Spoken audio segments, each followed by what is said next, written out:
الحمدللہ رب العالمین والصلاة والسلام علی رسولہ محمد وآلہ واصحابہ اجمعین اما بعد فاعوذ باللہ من الشیطان الرجیم بسم اللہ الرحمن الرحیم الحمدللہ الذی خلق السماوات والارض وجعل الظلمات والنور ثم الذین کفروا بربهم یعدلون۔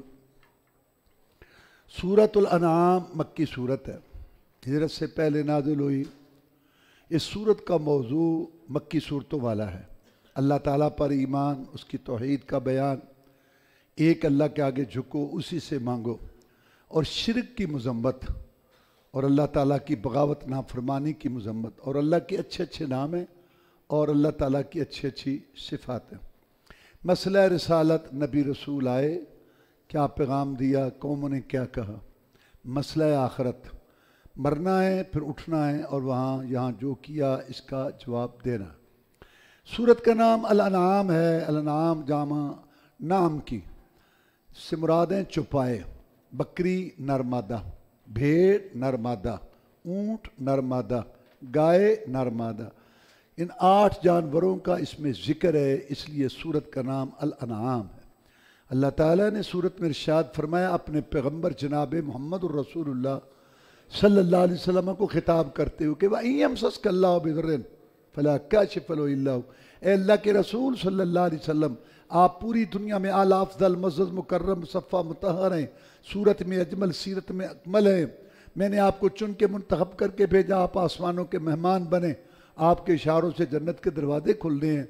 نبوت رسالت آپ پر ختم کر دے گی، حمد کا جھنڈا آپ کے ہاتھ میں ہوگا، آپ مقام محمود پر فائز ہوں گے۔ یہ بڑی شان مقام ہے، لیکن اگر تمہیں بھی کوئی مصیبت آئے، میرے پیغمبر تمہیں بھی کوئی تکلیف آئے، میں مولا کے بغیر تیرا مشکل کشا کوئی نہیں۔ اگر رسولوں کے سردار کا مشکل کشا اللہ ہے تو کیا امتیوں کے مشکل کشا امتی ہوں گے؟ اللہ تعالیٰ نے یہ بات ارشاد فرمائی اپنے پیغمبر صلی اللہ علیہ وسلم کو خطاب کر کے کہ مشکل کشا حاجت روا میں ہوں۔ چنانچہ رسول اللہ صلی اللہ علیہ وسلم نے ہر مشکل گھڑی میں، بدر کا موقع ہو یا کوئی ہو، ایک اپنے اللہ کو پکارا اور امت کو بتایا کہ اگر میرا مشکل کشا وہ ہے تو میرے امتیوں تمہارا مشکل کشا بھی ایک اللہ ہے۔ تم نے بھی جب مصیبتیں دور کروانی ہو تو اسی سے کروانا۔ اس کے بعد اللہ تعالیٰ نے فرمایا کہ اے نبی صلی اللہ علیہ وسلم فَإِنَّهُمْ لَا يُكَذِّبُونَكَ وَلَكِنَّ الظَّالِمِينَ بِآيَاتِ اللَّهِ يَجْحَدُونَ۔ یہ تجھے نہیں جھٹلاتے، تجھے تو کہتے ہیں محمد صلی اللہ علیہ وسلم جس کی سب تعریف کرے، تجھے تو کہتے ہیں امین ہے، امانتدار ہے، تجھے تو کہتے ہیں سچا ہے، صداقت والا ہے۔ یہ تو قرآن پڑھتا ہے نا، ہماری آیات سناتا ہے، ان کا انکار کرتے ہیں۔ یہ تجھے نہیں جھٹلاتے، لیکن یہ ظالم اللہ کی ایتوں کو جھٹلاتے ہیں۔ ہر دور میں اہل حق نے جب اللہ کا پیغام پیش کیا، آج بھی جب اہل حدیث جو قرآن حدیث کی دعوت دیتے ہیں، لوگ کہتے ہیں کہ یار یہ لوگ بڑے اچھے ہیں، دوسروں سے ان میں فرق ہے، لیکن یہ باتیں اور کرتے ہیں۔ یہ جو باتیں کرتے ہیں نا، ان کی یہ ٹھیک نہیں ہے۔ نبی تجھے نہیں جھٹلاتے، قرآن کی ایتوں کو جھٹلاتے ہیں، ہمیں بھی نہیں جھٹلاتے۔ ہم جو پیغام قرآن حدیث کا پیش کرتے ہیں، توحید کا، شرک کی مذمت والا، اس کو جھٹلاتے ہیں۔ ہمیں تو کہتے ہیں بڑے اچھے لوگ ہیں، لیکن جب بات کرتے ہیں کہتے ہیں باتیں اور کرتے، کوڑوں کر دیں۔ یہ اصل بات اللہ نے کہا ہے نبی صلی اللہ علیہ وسلم تو بتا ان کو قُلْ لَا أَقُولُ لَكُمْ عِنْدِي خَزَائِنُ اللَّهِ، میں تمہیں نہیں کہتا کہ میرے پاس اللہ کے خزانے ہیں، میں رزق کا مالک ہوں، میں رزق تقسیم کرتا ہوں، تم مجھ سے رزق مانگو اور مجھ سے رزق طلب کر دو، میں خزانوں کا مالک ہوں۔ جب میں نے یہ دعویٰ ہی نہیں کیا کہ میں خزانوں کا مالک ہوں تو مجھے کیوں تانا دیتے ہو کہ تیرے پاس کھانے کو نہیں پورا ہوتا، تیرے ساتھیوں کے پاس جو ہے پورا، مجھے کیوں تانے دیتے ہو؟ میں نے دعویٰ کیا ہے کہ میں اللہ کے خزانوں کا مالک ہوں، خزانے تو اللہ کے پاس۔ اور نبی ان کو کہے وَلَا عَالَمُ الْغَیْبِ، میں غیب کی باتیں نہیں جانتا، مجھے نہیں پتا کہ کیا ہونے والا ہے۔ جب میں نے غیب کا دعویٰ ہی نہیں کیا تو تم مجھے کیوں کہتے کہ بتا قیامت کب آئے گی؟ جو نبی کو نہ مانے اس پر جو ہے اللہ تعالیٰ کی طرف سے عذاب آتا ہے۔ ہم تجھے نہیں مانتے، اگر تو نبی ہے تو بتا کب عذاب آئے گا؟ میں نے دعویٰ کیا ہے کہ میں غیب جانتا ہوں۔ جب میں نے دعویٰ ہی نہیں کیا کہ میں غیب جانتا ہوں تو تم مجھے اس بات کا تانا کیوں دیتے ہو کہ تو بتا ہی نہیں سکتا کہ ہم پر عذاب کب آئے گا؟ وَلَا أَقُولُ لَكُمْ إِنِّي مَلَكٌ، نبی ان کو کہے میں فرشتہ بھی نہیں ہوں، جب میں نے یہ دعویٰ ہی نہیں کیا کہ میں فرشتہ ہوں تو مجھے تانا کیوں دیتے ہو کہ تو کھانا بھی کھاتا ہے، پانی بھی پیتا ہے، بازاروں میں بھی چلتا ہے اور کہتا ہے میں رسول ہوں؟ میں نے کہا ہے کہ میں فرشتہ ہوں، جب میں نے دعویٰ ہی نہیں کیا کہ میں فرشتہ ہوں تو تم مجھے کھانے پینے کا اور بازاروں میں جانے کا دعویٰ کیوں دیتے ہو؟ تو پھر آپ کیا ہیں؟ ان اتبع الا ما یوحی الی، میں انسان، مجھے اللہ نے چن کے منتخب کر کے مجھ پہ وحی نازل کی اور میں وحی وہ سنانے والا ہوں، بتانے والا ہوں، اللہ کا رسول ہوں۔ تم چونکہ نہیں مانتے تو میرے بس میں تو نہیں ہے۔ کل کہہ دے حل یستوی الاعمی والبصیر، نبی ان کو کہہ دے اندھے اور دیکھنے والے برابر نہیں ہوتے۔ اب تمہارے اندر اگر بصیرت ہی نہیں ہے، توفیق ہی نہیں ہے ہدایت کی، تو میں کیا کر سکتا ہوں؟ اس کے بعد اللہ نے ابراہیم علیہ السلام کا تذکرہ کیا کہ انہوں نے اپنے باپ آزر کو کہا یہ کیا ہے مورتیاں ڈھانچے جن کو تم نے یہ مشکل کشا حاجت روا بنایا ہوا ہے، آپ بھی غلط ہیں، آپ کی قوم بھی غلط ہے۔ پھر اللہ کہتے ہیں کہ ہم نے ابراہیم علیہ السلام کو دلائل سکھائے۔ بابل شہر عراق کا اس کے رہنے والے تھے ابراہیم علیہ السلام، اور وہاں کے لوگ ستارہ پرست تھے، ستاروں پر ایمان رکھتے تھے۔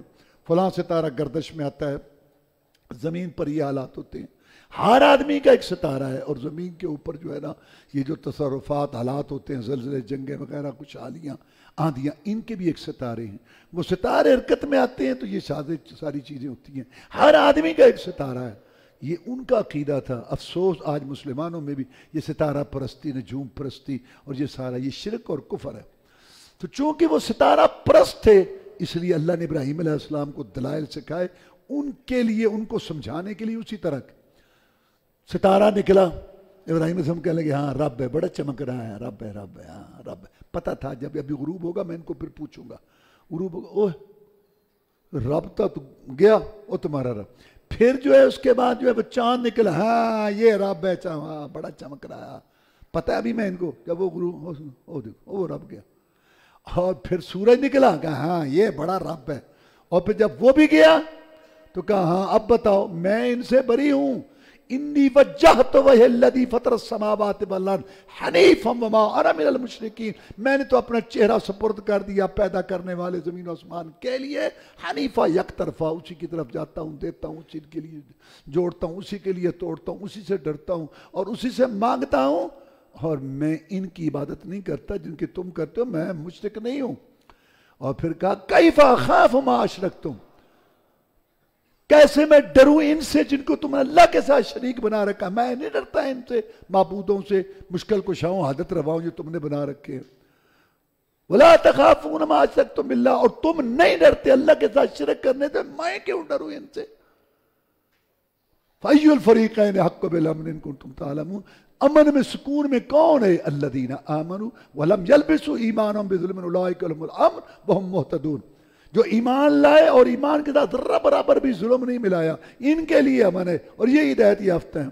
صحابہ کرام رضوان اللہ علیہ مجمعین اس آیت کے آنے پہ پریشان ہو گئے۔ انہوں نے ظلم کا عام معنی سمجھا، ظلم عربی کا لفظ ہے، اس کا معنی ہے وضع الشیء فی غیر محلہ، کوئی بات نامناسب کسی کو کر دینی، کسی کا حق کسی کو دینا، کسی کا حق لے لینا، یہ ظلم ہے۔ انہوں نے یہ سمجھا بھئی یہ تو کچھ نہ کچھ ہر ایک سے ہو جاتا ہے۔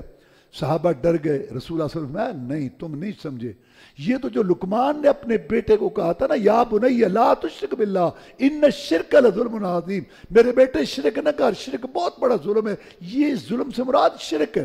اور واقعی ظلم بہت بڑا ہے، جب ایک بندے کا حق دوسرے کو دے دینا یا اس سے لے لینا یہ ظلم ہے۔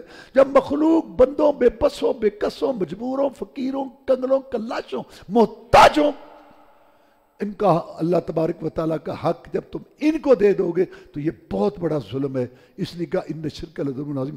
امن میں وہ لوگ ہیں جن کے ساتھ ایمان کے ساتھ، عقیدے کے ساتھ انہوں نے شرک نہیں ملایا، اور جو شرک کرتے ہیں ان کو ہر ڈر لگتا ہے یہ چارپائی نہ الٹ دے، وہ گردن مروڑ دیتا ہے، یہ دودھ بھینسوں کا جو ہے نا وہ بند کر دیتا ہے، یہ ایسا نہ کر ایسا۔ اور جو موحد ہے کہتا کچھ بھی نہیں، ایک اللہ تبارک و تعالیٰ کا ڈر ہے، ایک کا خوف ہے، ایک کے آگے جھکنا ہے، ایک سے مانگنا ہے، اللہ ہی اللہ، علاقہ بھر مخالف ہو، فلک بھی ہو عدم میرا، بگڑتا کچھ نہیں یار اب نگاہ باؤں جو تو میرا۔ اس کو اس کا ڈر ہے، کبھی اس کا ڈر ہے، وہ نہ پکڑ لے، یہ نہ پکڑ لے، اس کا حصہ دینا تھا اس مہینے، اس کا اور سے ادھر حصہ ڈالنا تھا، ادھر ڈالنا تھا، وہ نہ ڈر جائے، یہ نہ ڈر جائے، ان کو یہ مسئلہ۔ اور جو موحد ہے وہ کہتا ہے سارے اللہ کے بندے محتاج ہیں، ایک اللہ سب کچھ کرتا، اس کو کوئی مسئلہ ہی نہیں، کوئی۔ اور یہ کہتے ہیں کہ یہاں سے نا کوئی پتا نہیں توڑ سکتا، یہاں سے یہ کچھ ٹیر نہیں توڑ، یہ نہیں کر سکتا، اور جب موہ جا کے توڑ لیتا ہے، ہاں اب بتاؤ کہ بزرگ ملیا سی خواب تو نہ کہ انہوں میں کچھ نہیں کہنا، ہاں تسی ڈرو بھی صحیح تو مرو بھی صحیح، پھنسو بھی صحیح، اور جو ہے نا کچھ امن ان کے لیے جن کے توحید عقیدہ ہے۔ یہی بات اقبال کہتا ہے، ایک سجدہ جس کو تو گراں سمجھتا ہے 1000 سجدہ سے دیتا ہے رجا، ایک رب کے آگے جھک اور تجھے امن اور سکون حاصل ہو جائے ہمیشہ کے لیے۔ اللہ فرماتے ہیں بدل کا حجتنا آتینا ابراہیم، یہ دلیلیں تھیں جو ہم نے ابراہیم کو سکھائی تھی۔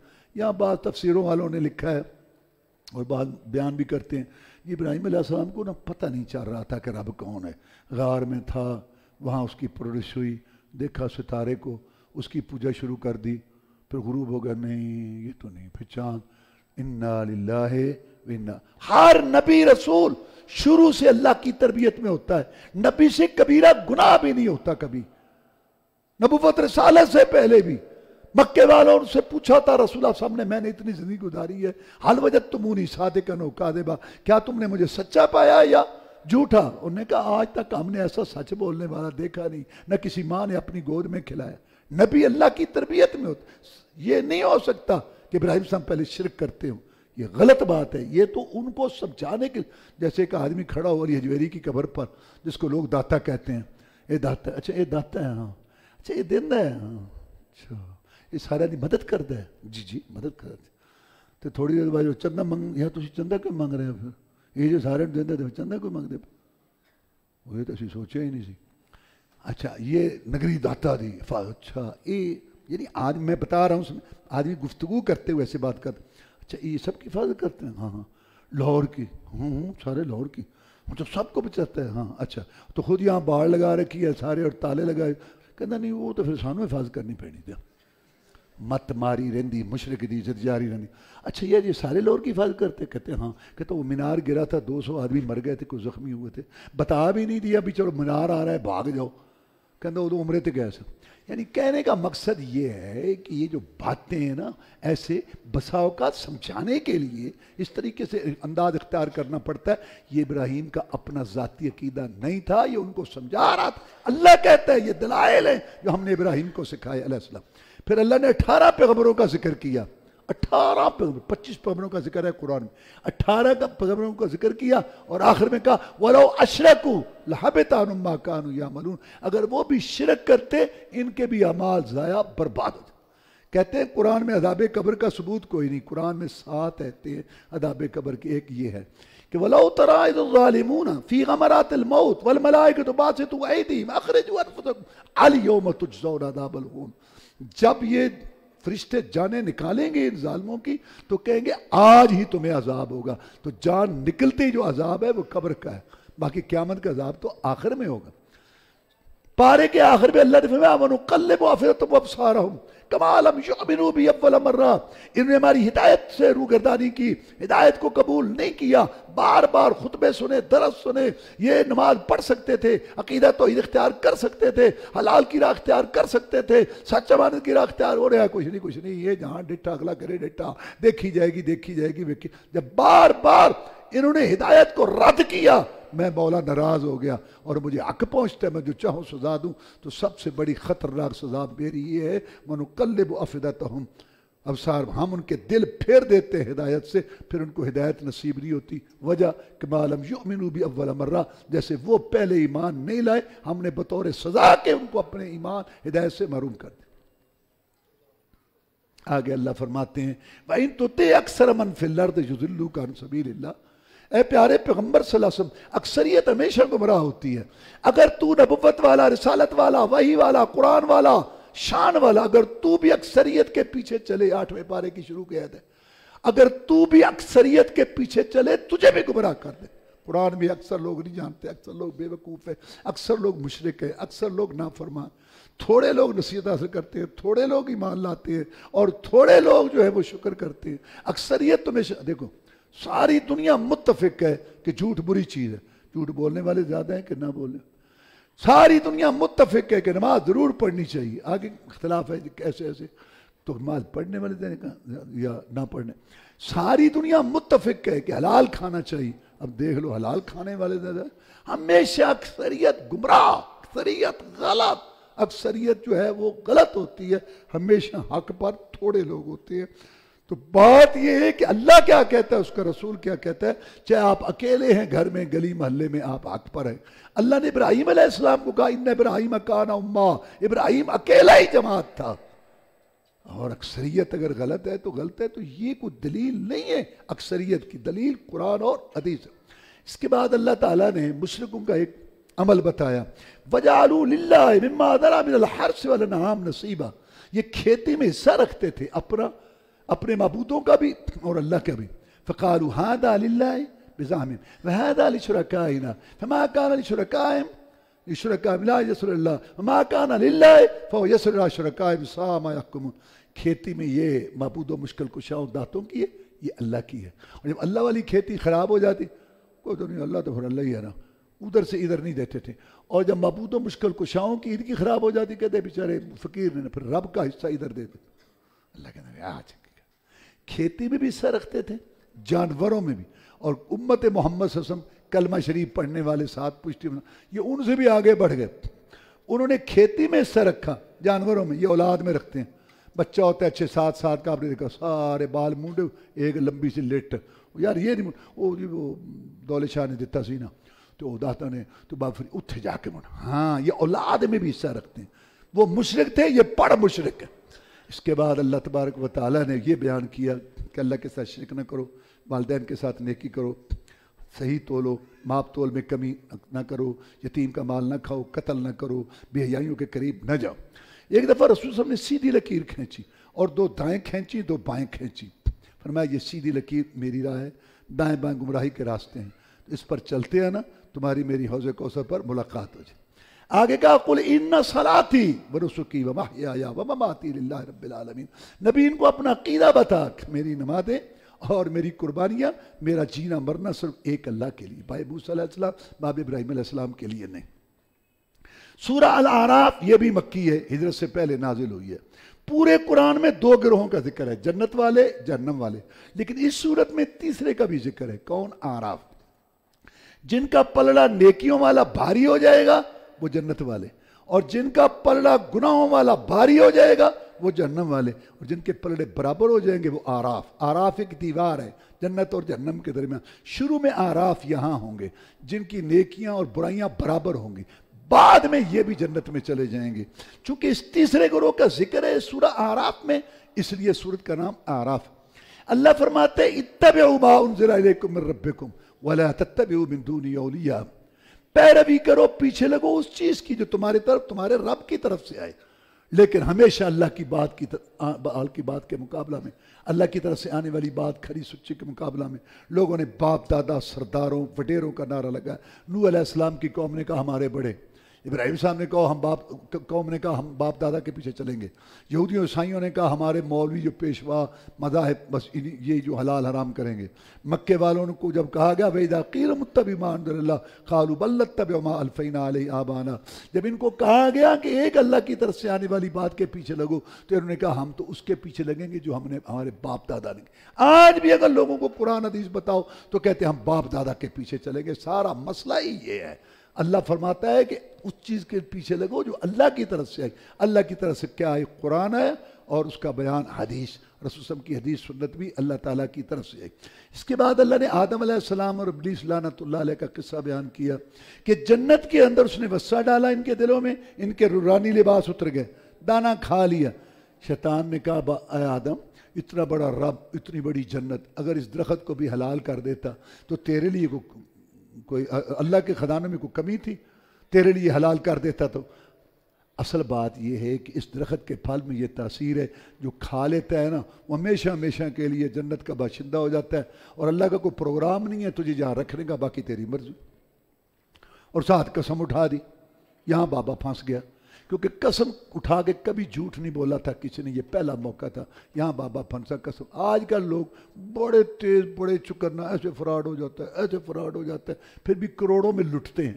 اور جب ان کو کہا جاتا ہے، اس کا قریبی کو دوست کے اندر، او تیری عقل گھاس چرن گئی سی، ایڈا دھوکھا کروا بیٹھا۔ وہ ٹھنڈا صاحب پار کے اندر یار قسمیں بڑیاں چکدا سی، آج بھی لوگ قسم میں پھنستے ہیں تو بابا اس وقت پھنس گیا. میں کہنا یہ چاہتا ہوں چٹپٹ نہیں بابے نے دانا کھا لیا تھا, غلط فہمی سے پھنسا. اس کا نتیجہ نکلا کہاں؟ جنت میں, امن سکون والی جگہ میں رونا دھونا شروع ہو گیا. بابا بھی ننگا ہو گیا, ہماری ماں بھی ننگی ہو گئی. اور قرآن کہتا ہے یخصفان علیہم من ورق الجنہ, جنت کے درختوں کے پتے وہ اتار اتار کے اپنی شرمگاہوں کو ڈھانپتے تھے. یہ منظر ہو دنیا, جنت امن سکون کی جگہ, وہاں اگر غلط فہمی سے نافرمانی ہو تو نتیجہ نکلا ہے. اور دنیا تو ہے ہی مصیبتوں کا گھر. صبح نافرمانی, شام کو, رات کو نافرمانی, دن کو نافرمانیاں, کھانے پینے کی نافرمانیاں, دیکھنے کی نافرمانیاں, سننے کی نافرمانیاں, بولنے کی نافرمانیاں, مال کمانے خرچ کرنے کی نافرمانیاں, نماز کی نافرمانیاں, اور بیوی بچوں کی نافرمانیاں. 20 سال 30 سال 40 سال 50 بریک ہی نہیں لگ رہی, اور پھر کہیں کہ سکون ہو ہمارے گھروں میں. اس سے بڑی حماقت کوئی نہیں. اگر جنت میں نافرمانی کا نتیجہ نکل سکتا ہے کہ سکون والی جگہ رونے دھونے کا گھر بن گئی, نورانی لباس اتر گئے, تو یہاں نہیں نکل سکتا. اور یہاں سے یہ بھی بات ثابت ہوئی کہ آدم میں اور حوا میں شرم حیا تھی. دونوں میاں بیوی تھے. میاں بیوی کا کیا پردہ, خامن شرماتا تھا بیوی سے, بیوی شرماتا, اور وہ جو شرم حیا تھی فطرت میں وہ اولاد آدم سے نکل گئی, بے حیا اور شرمندہ ہو. اللہ کہتے ہیں کہ کیوں اس نے پاپڑ بیلے تھے؟ لیبتیہما سوآتہما, وہ ننگا کرانا چاہتا تھا. وہ ان کی شرمگاہیں ننگا, قرآن کہتا ہے شرمگاہیں ننگا کرانا چاہتا تھا. وہ آج بھی کوئی دشمنی کرے نا کسی سے, کہنا میں تو ننگا کروں گا, میں تیری شلوار لاؤں گا, میں تیری چادر ترکاں گا اتنے, اور کردے بھی نہیں. اللہ تعالیٰ معاف فرمائے. تو شیطان نے کہا میں تمہیں ننگا کرا کے جان نکلوں, اور اس نے ایسے کیا. تو یہ جو آج کل تنگ لباس ہیں, بریک لباس ہیں, مخلوط لباس ہیں, ادھورے لباس ہیں, یہ جو تعلیم میں اور یہ جو مختلف سروس میں نظام ہے, یہ سارا بازار بھرا پڑا ہے بے حیا گندے لچر لباسوں سے. یہ سب شیطانی ایجنڈا ہے. حکومت, کمپنیاں, مارکیٹیں, لوگ شیطانی ایجنڈا چلا رہی ہیں. یبتیہما سوآتہما, لباس پہنے ہوئے اور ننگے ہیں, مردوں کے سامنے عورتیں ننگی, عورتوں کے سامنے مرد, ٹیٹ لباس, سارا کچھ نظر آ رہا ہے. اور سارے بغیرت بن کے جاؤ شادی حالوں میں دیکھو ان کا عشر. یہ سب شیطانی ایجنڈا ہے. یبتیہما سوآت, وہ ان کی شرمگاہیں نمایاں کرنا چاہتا ہے. یہ شیطانی ایجنڈا ہے جس پر حکومت بھی چل رہی ہے, کمپنیاں بھی چل رہی ہیں. سارے علاقے بازار میں جاؤ, لڑکی کا صحیح لباس کوئی نہیں ملتا. کیسا ملک ہے پاکستان کا, مطلب کیا, لا الہ الا اللہ. اس کے بعد وہ اعراف اور جنتیوں جنمیوں کا تذکرہ ہے. اور اس کے بعد اللہ نے نبیوں اور رسولوں کے تذکرے کیے. لقد ارسلنا نوحا الی قومه فقال یا قوم اعبدوا اللہ ما لکم من اله غیرہ. ہم نے نوح علیہ السلام کو بھیجا کہ لوگوں کو بتاؤ کہ ایک اللہ کی عبادت کرو, دوسرے کی نہ کرو. ایک اللہ کے آگے جھکو, دوسرے کے آگے نہ جھکو. انہوں نے کہا تو کھلی گمراہی میں ہے. کتنا حوصلہ ہے. لیس بی ضلالۃ, میری قوم میں گمراہ نہیں ہوں, ولکنی رسول من رب, میں رسول ہوں. وَإِلَىٰ ثَمُودَ أَخَاهُمْ صَالِحًا قَالَ يَا قَوْمِ اعْبُدُوا اللَّهَ مَا لَكُم مِّنْ إِلَٰهٍ غَيْرُهُ. قوم سمود کی طرف صالح علیہ السلام کو بھیجا, انہوں نے بھی یہی بات کہی کہ ایک اللہ کی عبادت کرو, دوسرے کی نہ کرو. سارے نبی اور رسولوں کی یہی تعلیم ہے کہ اللہ کے آگے جھکو, دوسرے کے آگے نہ. انہوں نے کہا تو ہمیں بے وقوف لگتا ہے. انہوں نے کہا لیس بی سفاہۃ, میں بے وقوف نہیں ہوں, ولکنی رسول, میں رسول ہوں اور میں تمہارا خیر خواہ ہوں. کیا حوصلہ ہے پیغمبر کا. اگر آج کوئی دین پر چلنے میں, توحید پہ چلنے میں, شرک چھوڑنے میں, قبر پرستی چھوڑنے میں کوئی تانا دیتا ہے, برا بلا کہتا ہے, وہابی کہتا ہے, لامذہب کہتا ہے, فلاں کہتا ہے, برداشت کرو اللہ کے لیے. تو سوچ بھی نہیں سکتا کہ اللہ تیری کتنی عزت کرے گا قیامت کے لیے. تانے برداشت کر اللہ کے لیے. توحید تو یہ ہے کہ خدا حشر میں کہہ دے یہ بندہ تو عالم سے خفا میرے لیے. وَإِلَىٰ مَدْيَنَ أَخَاهُمْ شُعَيْبًا قَالَ يَا قَوْمِ اعْبُدُوا اللَّهَ مَا لَكُم مِّنْ إِلَٰهٍ غَيْرُهُ. محل مدین کی طرح شعیب علیہ السلام کو بھیجا, انہوں نے بھی یہی بات کہی, اور انہوں نے کہا پورا تول کرو, ماپ میں کوئی کمی نہ کرو. اللہ تبارک و تعالیٰ فرماتے ہیں انہوں نے بھی نافرمانی کی. اس کے بعد اللہ نے یہ فرمایا وَلَوْ أَنَّ أَهْلَ الْقُرَىٰ آمَنُوا وَاتَّقَوْا لَفَتَحْنَا عَلَيْهِمْ بَرَكَاتٍ مِّنَ السَّمَاءِ وَالْأَرْضِ. اگر یہ بستیوں والے, ملکوں والے ایمان لاتے, اللہ سے ڈرتے, ہم ان کے اوپر زمین و آسمان کی خیر برکات اڈیل دیتے. ولیکن کذبوا, انہیں جھٹلایا, ہم نے ان کو پکڑ لیا, ان کی معیشت تنگ کر دی, مہنگائی کر دی, بدامنی کر دی ان کے اوپر. افامن اہل القریٰ ان یأتیہم بأسنا بیاتا وہم نائمون. اللہ کہتا ہے مجھ سے ڈرو, ہو سکتا ہے سوتے ہوئے میں تمہیں عذاب بھیج دوں. افامن اہل القریٰ ان یأتیہم بأسنا وہم جلادون. یا تم درمیان دن کے وقت کھیل رہے ہو اور تم پر عذاب آ جائے, اللہ سے ڈرو. اس کے بعد اللہ نے موسیٰ علیہ السلام کا ذکر کیا کہ جب فرعون کو جا کے واز کیا, کہا تیرے پاس کوئی دلیل بھی ہے, لاٹھی پھینکی. سامنے اچھا یہ تو جادوگر ہے، ہم مقابلہ کرتے ہیں، سارے جادوگر اکٹھے کیے، جادوگر آ گئے، ہمارے لیے کوئی اجرت ہوگی، انعام ہوگا اگر ہم غالب آئے؟ تو تم میرے مقرب بن جاؤ گے، اس سے میری جان چھڑاؤ۔ انہوں نے کہا کہ موسیٰ کاروار کیا ہے ڈال، موسیٰ صاحب نے کہا نہیں تم ڈالو۔ انہیں اپنی رسیاں اور لاٹھیاں پھینکی، وہ لوگوں کو حرکت، سہارو بھی آجنا، لوگوں کی آنکھوں پہ جادو ہو گیا، ایسے حرکت کرتے نظر آتی تھی۔ موسیٰ علیہ السلام نے لاٹھی ڈالی، اللہ نے اس کو حقیقی سانپ بنایا، وہ سارا کچھ جو تھا وہ نگل گیا، سارا کھا گیا۔ جادوگروں نے سوچا، وہ تو جادوگر تھے، ان کو تو ان کی چیزیں اصلی شکل میں نظر آ رہی تھی، لوگوں کو حرکت کرتی نظر آ رہی تھی۔ انہوں نے کہا کہ یہ جو ہے نا یہ رسول ہے۔ جادو اور معجزے میں یہ فرق ہے، معجزے میں چیز کی حقیقت بدل جاتی ہے اور جادو میں چیز کی حقیقت نہیں بدلتی۔ اس لیے وہ سمجھ گئے کہ یہ ہم نے تو یہ کیا تھا، ہمیں تو اصلی شکل میں نظر آ رہی ہے، چیزوں کی حقیقت نہیں بدلی، لیکن اس کی لاٹھی حقیقی صاحب یہ رسول ہے۔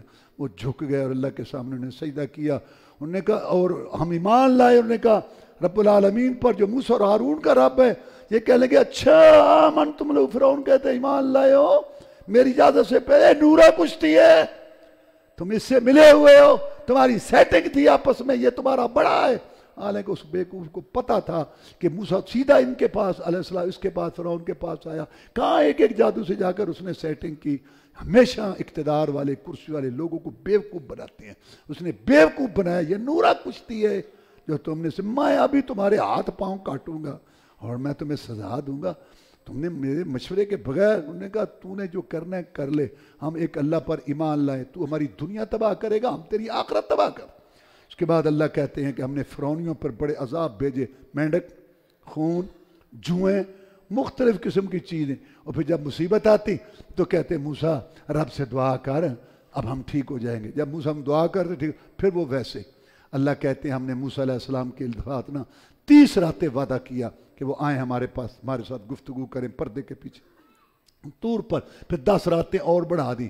بات کرتے کرتے کرتے کرتے جب شوق اور بڑھا نا، کہنے لگے اللہ میں تجھے دیکھنا چاہتا ہوں، رب ارنی انظر الیک، یا اللہ میں تجھے دیکھنا چاہتا ہوں۔ اللہ نے کہا لن ترانی، تو مجھے نہیں دیکھ سکتا، ولکن انظر الی الجبل فإن استقر مکانہ فسوف ترانی، اگر تو دیکھ پہاڑ کی طرف، اگر یہ اپنی جگہ پر ٹھہرا رہا تو تو مجھے دیکھ رہے گا۔ فلما تجلی ربہ للجبل، جب اللہ نے تجلی کی پہاڑ پر تو پہاڑ ریزہ ریزہ ہو گیا، فخر موسیٰ صاعقہ، اور موسیٰ علیہ السلام بے ہوش ہو کے گر پڑے۔ جب ہوش ہے کہا سبحانک یا اللہ تو پاک ہے، میں ایمان لائے، اب میں یہ سوال نہیں کروں گا۔ تو دنیا کی آنکھ موسیٰ علیہ السلام کی ہو، محمد رسول اللہ کی ہو، اللہ کو نہیں دیکھے۔ جنت میں دیدار ہوگا سب سے زیادہ رسول اللہ صلی اللہ علیہ وسلم کو، باقی نبی و رسولوں کو، اور اس کے بعد جو ہے وہ جنتیوں کو ہوگا۔ اب یہاں ہمارے ہاں کیا عقیدہ ہے ہندوستان پاکستان میں، کہتے یہ جو بزرگ ہے نا اس کے اندر رب ہے، چاچڑ وانگ مدینیاں تے کوٹ مٹھن بیت اللہ، ظاہر دے وچ پیر فریدن تے باطن دے وچ اللہ لا حول ولا قوت الا باللہ۔ اور یہاں ایک تجلی آئی، طور پہاڑ پھٹ گیا، موسیٰ گر گئے، یہاں پورا رب اس کے اندر ہے، یہ پھٹتا ہی نہیں۔ یہ بالکل غلط بات تم نے کہاں سے لے لی ہے، یہ بات بالکل غلط ہے۔ اور اس کے بعد اللہ نے ہمارے نبی صلی اللہ علیہ وسلم کی شان بیان کرتے ہوئے فرمایا الذین یتبعون الرسول النبی الامی الذی یجدونہ مکتوبا عندہم فی التوراۃ والانجیل یأمرہم بالمعروف وینہاہم عن المنکر ویحل لہم الطیبات ویحرم علیہم الخبائث ویضع عنہم اصرہم والاغلال التی کانت علیہم۔ ویسا نبی ہے، رسول ہے، امی ہے، اچھائی کا حکم کرتا ہے، برائی سے وہ روکتا ہے، حلال چیزیں حلال کرتا ہے، خبیث گندی چیزیں حرام کرتا ہے، اور اس کے تذکرے تورات اور انجیل میں بھی ہیں، اس کی صفتیں پہلی کتابوں میں بھی ہیں۔ پھر فرمایا قل یا ایھا الناس انی رسول اللہ الیکم جمیعا، نبی کہہ دے ان لوگوں کو، حاکم محکوم، خادم مخدوم، پیر مرید، امام مقتدی، عربی اجمی، شہری ذاتی، سب قریب اللہ کا رسول ہوں۔ کسی کی نماز نیاز روزہ حج قبول نہیں جب تک اس پر میں محمد کی مہر نہ ہو صلی اللہ علیہ وسلم۔ اس کے بعد بنی اسرائیل کے ایک طبقے کا ذکر کیا، ہفتے کا دن تھا، ان پر حرام تھا کہ شکار نہیں کرنا، رہتے تھے سمندر کے کنارے، کیا کرتے مچھلی گھر بنا لیے، جو ہفتے کو مچھلیاں آتی ساری پھنس جاتی، اتوار کو جا کے پکڑ لیتے۔ 3 گروہ ہو گئے، ایک شکار کرنے والے، ایک روکنے والے، ایک صوفیاں دا ٹولہ، جہاں کو لگا لگا رہنے دو، جہاں کو لگا لگا رہنے دو، کسی کو کچھ نہ کہو، جہاں کو لگا لگا رہنے دو۔ یہ جو صوفیوں کا ٹولہ، اللہ تعالیٰ فرماتے ہیں انجین الذین ینہون عن السوء، جب رب کا عذاب آیا وہی بچے جو روکتے تھے، باقی سب تباہ ہو گئے. جیسے کوئی حدیث میں رسول نے فرمایا روکنے والے اور لڑنا نہیں ہوتا, کسی کے گلے نہیں پڑنا ہوتا, لیکن بات تو کہو کہ یہ غلط ہے, یہ رات ہے, یہ دن ہے, یہ کیا ہوئی بات, یہ کوئی بات ہی نہیں کرنی. حدیث میں ہے کہ کچھ لوگ اوپر تھے جہاز کے حصے میں اور کچھ نیچے بھی تھے. جو نیچے والے تھے نا وہ اوپر جاتے تھے پانی لینے, تو وہ کہتے تھے یہاں آ جاتے ہو پانی, اچھا ہم نیچے سے نکال لیتے ہیں. اب اگر وہ نیچے سے پھٹے اکھیڑیں پانی لینے کے لیے, اوپر والے دیکھ رہے ہیں, اگر کہیں سانوں کی جتنے کو لگا رہے, جتنے کو لگا, پھر پانی آئے گا سارے غرق ہو جائیں گے. اگر اس کو روکے کہ یار ہمارے حصے کا بھی پانی لے لو, تو وہ بھی بچ جائیں گے, ان کو بھی بچا دیں. آگے اللہ نے فرمایا والذین یمسکون بالکتاب واقاموا الصلاۃ انا لا نضیع اجر المصلحین. جو لوگ قرآن سنت پہ چلتے ہیں اور نماز قائم کرتے ہیں, ہم ان اصلاح کرنے والوں کا اجر ضائع نہیں کریں گے. اس کا مطلب جو نماز پڑھتے ہیں, جو قرآن کی باتیں وہ اصلاح والے. آج کل جو قرآن کی بات کرے, حدیث کی کرے, شرک کی مذمت کرے, تو کہتے ہیں فسادی نے روڑا پایا. اللہ کہتے ہیں یہ اصلاح والے ہیں, جن کو اصلاح والے ہیں تم ان کو فسادی کہہ رہے ہو.